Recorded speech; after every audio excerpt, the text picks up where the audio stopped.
বক্সনগর বিদ্যুৎ কর্মীদের বিরুদ্ধে নানান অভিযোগ এবং গাফিলতির কারণে 7 দিন ধরে বিদ্যুৎ পাচ্ছে না মানিক্যনগর গ্রাম পঞ্চায়েতের 3 নং ওয়ার্ডের মধ্যপাড়া এলাকায়। তাই এলাকাবাসীরা মিলিত হয়ে বিশালগড় টু বক্সনগর রাস্তা অবরোধ করে বসে দীর্ঘ 4 ঘন্টা রাস্তা চলাকালীন কলমচৌড়া থানার ওসি নারগোপাল দেব, সমাজসেবক রবিউল হোসেন, এলাকার গ্রাম প্রধান এবং উপপ্রধান এসে এলাকার লোকজনের সাথে কথা বলে আশ্বাস দিয়ে রাস্তার অবরোধ তুলে নেন। Bureau report, Tripura news 8।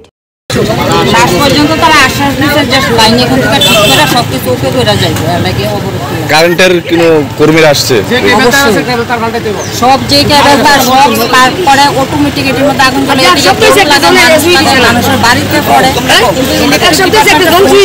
কেউ ফোন অ্যাটেন্ড করে তারা পাবলিকরা বকাবাধ্য করে আছে। এরপর আমার ডিউটি না, এরপর আমার ডিউটি না, না লাইন ডিসকানেক্ট করে কিচ্ছু না। তারা যদি প্রতিনিয়ত এরকম করে মানুষগুলো রাস্তাঘাটে মবকলা তার ফিরে ফিরে মানুষের ঘরে পড়ে, তারপরে তারা রাস্তা ডিপার্টমেন্টের একজন লোক পাইছে না এই এরিয়ার মধ্যে, না জল আছে এই গরমের মধ্যে এরপরে সবচেয়ে বড় বিপদ তারা অনেক গাফিলতি করে মানে মারাত্মক